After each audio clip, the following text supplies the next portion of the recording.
2019 is history, and it's on to a new year and a presidential contest that could be making history.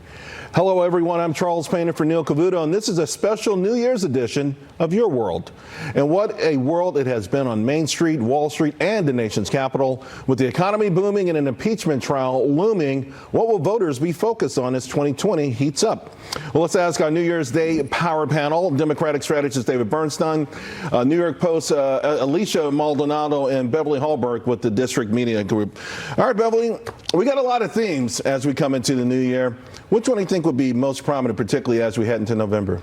Well, I don't think they're going to be talking about the economy as much as President Trump would like them to. Of course, he is talking about how it's been so successful. What we're hearing in reference to the economy with the Democrats is they like to talk about how it's only benefiting the wealthy. So they don't want to admit that the working class and middle class are doing well. But as we know, there has been really good spending when it comes to holiday shopping this year. So I think that's the narrative they're going to go on. But I don't think the average person is buying it.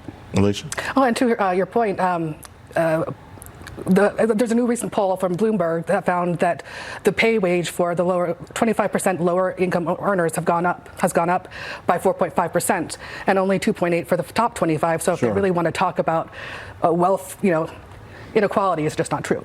Yeah, and that is a really interesting point, David, because if the tag for the Democratic Party is shared prosperity, again, I look at these numbers, and going back to September 2018, you started to see non-supervisory workers, blue-collar workers, wages growing faster, and that's happened every single month since then except once. That's pretty good shared prosperity. Well, yes, I think this is obviously President Trump's biggest selling point, right? I mean, you can make a lot of different points about the broader economic trends and inequality, but the reality is there are improvements for people. The stock market's doing well, and we can nitpick on all those things, but I think broadly in terms of how people translate this, it is a strong aspect of him. Unfortunately, as Beverly mentioned, he's not talking about it enough. I think he was promoting a Jon Voight TV show in the last week, focused on his Home Alone 2 cameo, and it's clear at this point the president's not going to stop doing these things, but it would really help him, I think, to put more emphasis out there about. Well, I think he talks about it a lot. I think he probably should use Wade's charts as much as he uses stock charts. But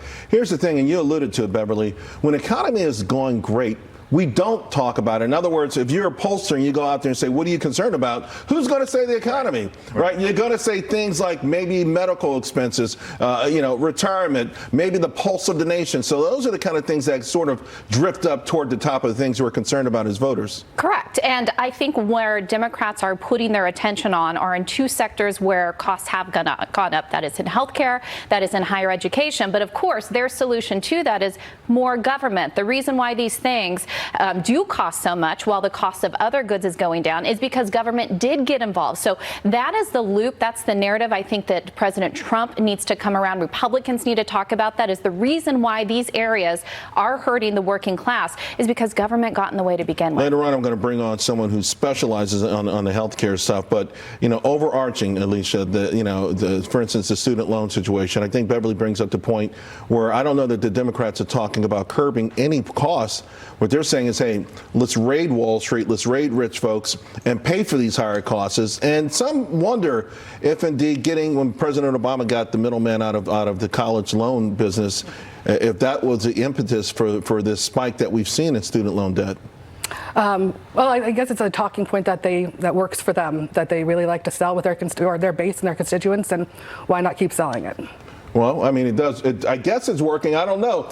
Elizabeth Warren was finally forced to put up a price tag for one of her ideas, and her polls went from 28% to 14%. Yeah. So there does seem to be a certain level, at least the moderates in the Democratic Party are pushing back. Although, let's face it, even you take the person with the smallest, spending plan in this particular campaign, it's far significant higher than anything Hillary Clinton had. So whoever the Democratic nominee is will be talking about spending a lot of money and perhaps a lot of taxes to raise that money. Yeah, I mean, I don't think, and I think, frankly, the mistake Democrats are making is shying away from saying what you just said.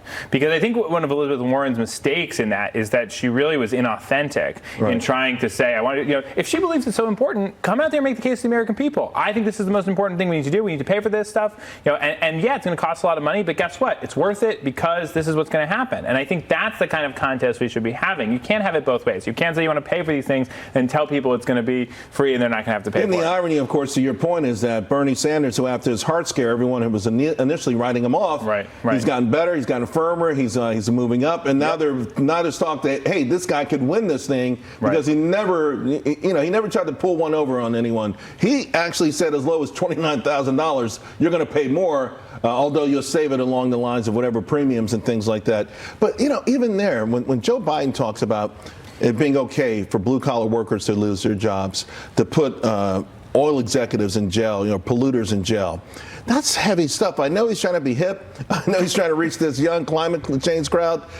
But the top two income earning jobs in our country are oil industry and utility industry. He wants to effectively get rid of those jobs. What I think is most amazing is that Joe Biden is still doing well in the polls in spite of the things that he's been saying. I think, as you were alluding to, inauthenticity. He does not seem authentic. It's also what Elizabeth Warren has struggled with. She hasn't been able to talk about these things in a real way where her math does add up. Bernie Sanders, people believe him when he speaks, and he does go out there and give numbers. I think the person to be watching, of course, Pete Buttigieg is somebody who's been mentioned, but Andrew Yang does have a solid following. And even though I disagree with what his solutions are, he does talk about the details. He does provide other policy solutions that are outside the normal box. And as this campaign wears on, and this is what you find in the debates, people have to get into the details. When they get into the details of how they're going to fix these issues, you see Elizabeth Warren going down in the polls because she doesn't know how to talk about it well. Well, it's hard to be able to say, I'm going to spend 50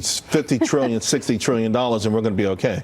And it's really easy to have ideas without, putting them into practice at all, or really digging into it, I guess. Yeah. All right, folks. Happy New Year. Happy New Year. Thank you all very much. And by the way, it was a great year on Main Street, but